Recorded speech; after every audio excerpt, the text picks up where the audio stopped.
What I'm about to show you is magic. It is something that you'll find no one else on the planet teaches. I've taken this to, I don't know, 4,000 or 5,000 salespeople and managers. It's been watched hundreds of thousands of times on YouTube. And I get emails and texts and telephone calls from people I have no idea who they are, saying thank you. This is the single most effective payment justification strategy in the history of payment justification strategies. I don't know why we don't teach this in F&I. It's because F&I is all about payments. I'll take anything the F&I manager has and I can fit into my payment, right? But nobody teaches it. You know why? I got it from a motorcycle guy. I was teaching Harley Davidson sales managers and salespeople one day. Then their objections are just like ours. They get payment objections, price objections, cash it down. So I was teaching payment objections. This old boy raised his hand and goes, "I think I got one better than you, Steve." I said, "Well, I think that's almost impossible." I didn't say it out loud. But sure enough, every time you think you're the smartest guy in the room, you're not. Okay? This guy showed me something absolutely brilliant. So what you're telling me, Ian, is you don't want to pay $1,116 a month at 72 months for the vehicle, correct? Yes. How much is the vehicle? $78,000?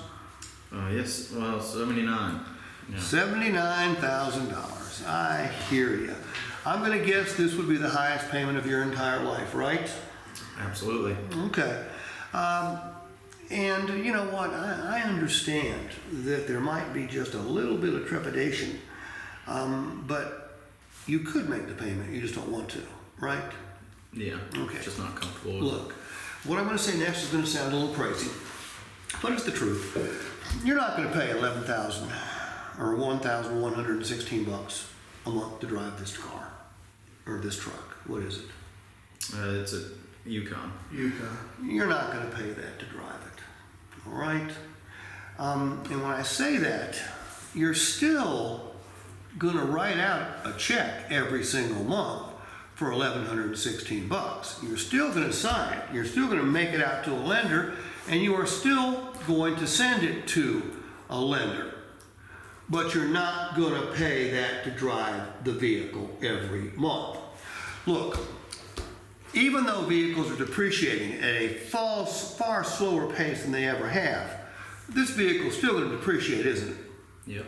Everybody knows that.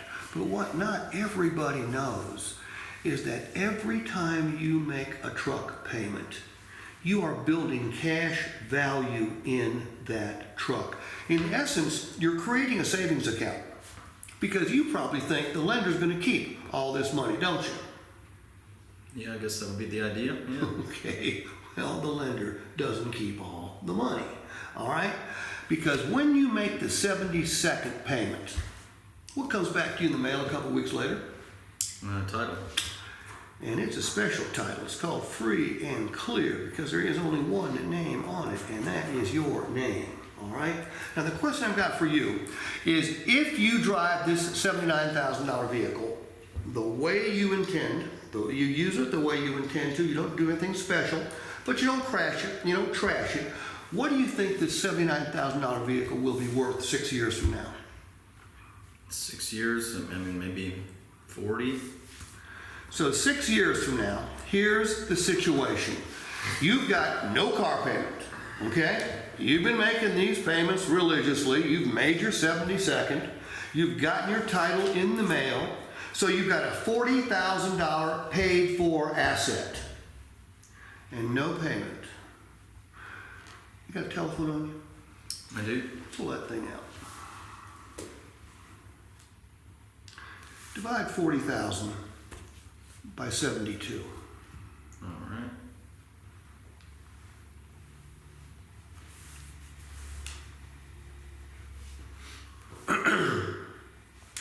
What's the answer? 555. Ian, do you know what that 555 represents? I'm guessing you're going to say that it's representing the payment that I'm, or the amount of money that I'm saving and the payment that I'm technically making. Ian, metaphorically speaking, every time you write a check for 1116, You're getting 555 555 is going straight back to that title. to that savings account. So in essence, while you're paying 1116 to own the vehicle, you're not paying 1116 to drive it, because we have to subtract 555, which is 165. Well, look at that. You're paying $561 a month to drive that truck. Need your okay right there. That's pretty good. It's not pretty good. Yeah, that's Very fantastic. Okay, and again, I didn't make this up. I learned it from somebody else. I just said, the math is not the hard part here. The hard part's the story. Okay? The math is easy. What do you think the vehicle will be worth, Walter? Just give me a number. 55,000. What do you divide it by? The month, The term of, whatever the term of the loan is. Okay? If it's a 60-month loan, you divide by 60. 84, you divide it by 84. You ask the customer what they think the vehicle will be worth. Once in a blue moon, a customer won't give you an answer. I have no idea. I ain't in the car business. Okay. So then we go to KBB and we look up a 6-year-old vehicle, and we say, all right, can we use this form of depreciation? It doesn't happen very often, but once in a while you have a customer that won't give you an answer. I used to use residual charts, but then I had, the book was that thick that you had to have a residual chart for every make and model out there. And then I forgot to bring it to work one day, and I just started asking the customers. And it turns out the customers' number had more validity, plus it was always higher, usually higher, 95% of the time higher. But it's also the customer's number. So it had more validity because it was the customer's number. Right. He who makes the gold, he who has the gold makes the rules. Yeah. Okay, so It's a golden rule. so you start off by saying, look, I know you don't want to do it, but here's when this will not work. If I've got them on too much vehicle and they can't make the 1116 a month payment, it doesn't matter. Yep. It doesn't matter. If they can pay it, they just don't want to. Yeah, this is for the customer who's just pushing back because they're used to a salesperson getting up and leaving and bringing them back a lower payment. Okay, which only 99% of the salespeople in the country would do. So I always want to say, I always ask the question, Ian, you can make the payment, you just don't want to, right? And if I qualified him correctly, I would be pretty. I would hope that I would be confident that I had him on a vehicle they could afford.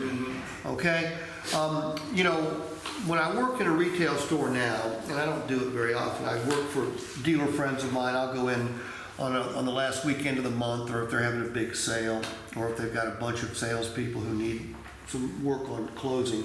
I'll go in because they pay me, and I'll work with real live customers. And when I go in on a close, when this doesn't work, it's almost always because the customer looks at me and says, "Hey, nice try, pal. I can't write the check for you." Okay. Yeah, Let's get on a cheaper car. true story.